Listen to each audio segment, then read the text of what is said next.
Have you ever encountered a neighbor who thinks a clipboard and a semi-cooked perception of authority constitute the sheriff of suburbia? Yeah, that's Karen, president of our HOA, full-time rumor mill, and part-time ruler of the cul-de-sac. This lady can detect a transgression quicker than a bloodhound on the scent of a steak. One time, she penalized some guy because his wind chime was too spiritual. I'm not even joking. For years, our little peaceful neighborhood was just that, until Karen insisted on being queen of the block. And in some way, my run-of-the-mill two-car garage became her new fixation. I just organized it, installed some shelves, neatly stacked some boxes, camping equipment, tools, Christmas decorations, the works. Nothing unusual. But to Karen, I'd somehow unleashed a black market warehouse. The following day, I received a 3-page HOA notification blaming me for running an unlicensed storage business and, hold your hat, visual pollution. Who talks like that? My garage door was shut. Nevertheless, I attempted to remain calm.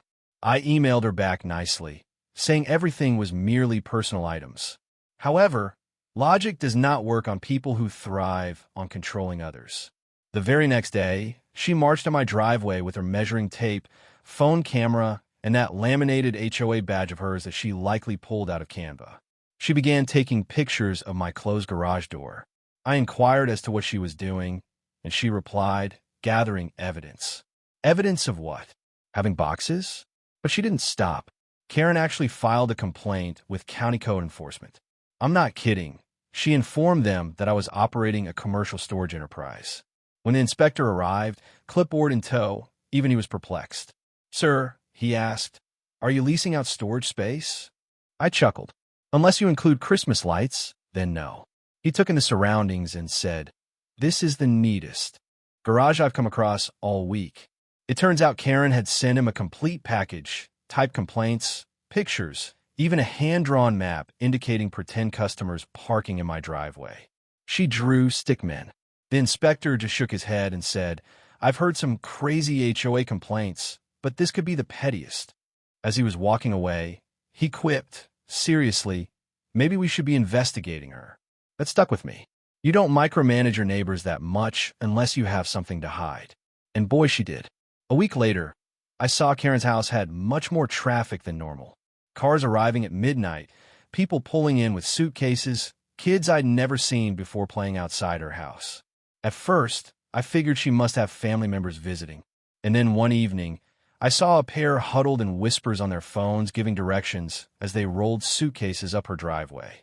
That's when it registered, Airbnb. Now our HOA has an ironclad rule: no temporary rentals.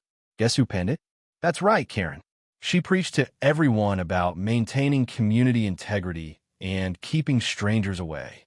So if she was secretly subletting property? Oh, that would be poetic justice. I began watching, casually of course.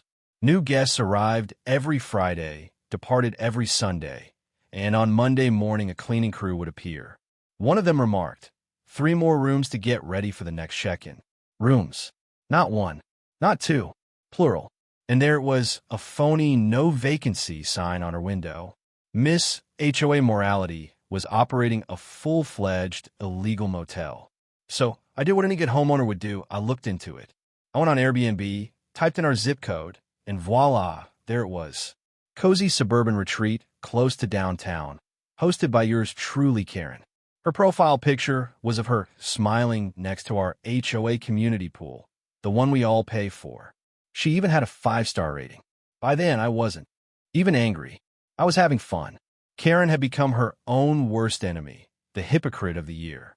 Instead of moving too quickly, however, I let karma run its course. When a county inspector returned a couple of days later, it wasn't for my garage. Oh no, this time, the clipboard was for Karen. I was enjoying a cup of coffee on my front porch when that white county truck drove up. Karen was already trudging down the sidewalk, likely thinking I was in line for another inspection. But when the inspector strode right past my house and onto her steps, her face fell quicker than property value during a flood. "Are you here about the garage complaint?" she asked, attempting to be suave.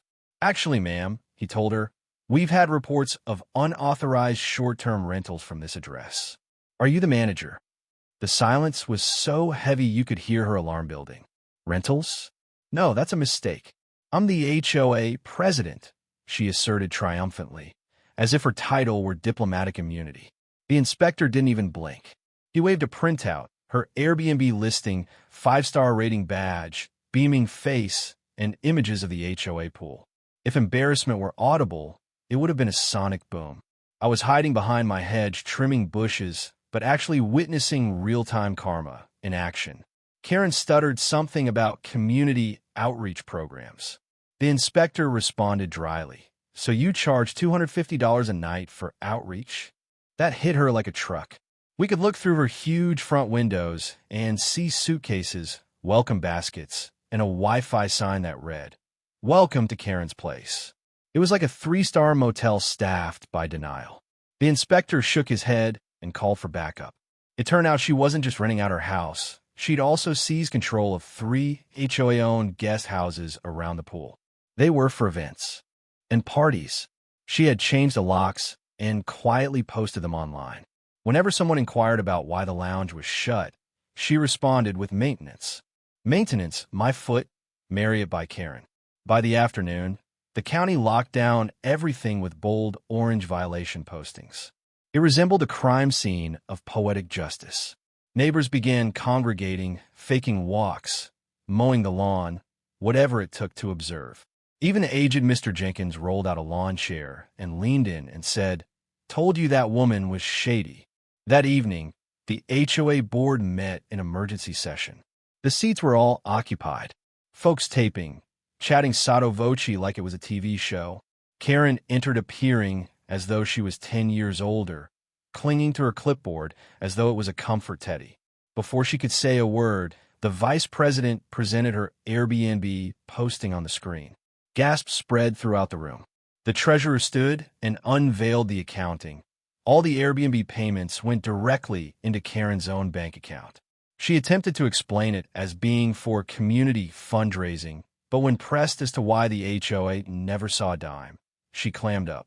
A guy in the back of the room giggled. Then another.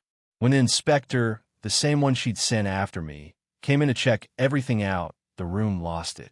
Karen's face turned beet red, and she began ranting on about conspiracies and resentful neighbors. It was total meltdown mode. At last, the vice president requested that a vote be taken. Each and every hand was raised to eliminate her. Nobody stood up for her. The queen of regulations had been overthrown. Before dawn, county authorities fined her for zoning infractions, unlicensed rental units, and HOA fund abuses. How much? Enough to purchase a new home where she'd be away from here, one without an HOA. Her bank accounts were frozen, a full audit was ordered by the HOA, and for the first time in years, our neighborhood was tranquil. But if there's one thing you have to know about Karen, it's that she doesn't quit. 2 weeks went by, and she sued the HOA. Yep, her charge: emotional distress and defamation. She appeared in court on her own, decked out in a too-tight power suit and toting a briefcase, as if she had recently marathon Law and Order. She insisted she was unfairly accused. Her evidence? Yelp posts from her Airbnb ad. One of them actually read, "Nice pool.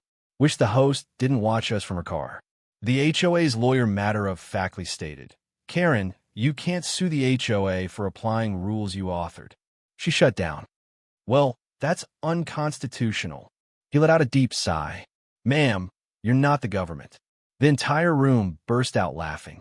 But karma struck her again.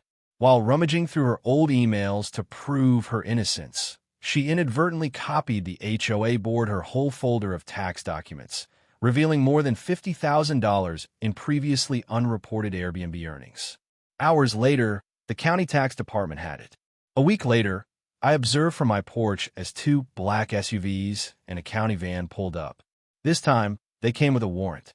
Karen stormed out in her bathrobe, screaming about injustice and privacy, as officers matter-of-factly removed boxes of papers, including her notorious clipboard, now stamped as evidence.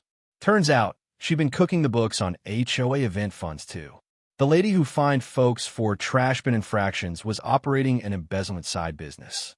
The local news headline summarized it best: HOA president under investigation for rental and tax fraud. She attempted to pass it off as a misunderstanding. But there's no misunderstanding 53 Airbnb reservations and a bank account titled Karen's Guest Fund. My best part? The officers did find a quote in a frame hanging on her wall when they rated her. Integrity is doing the right thing when no one is watching. You can't even come up with that. She was nowhere to be found after that. Moved in with her sister, got banned from the HOA, and left behind a legacy of chaos. As for me, my garage is still perfectly legal, still full of boxes, and now proudly marked with a new sign, Visual Pollution Headquarters.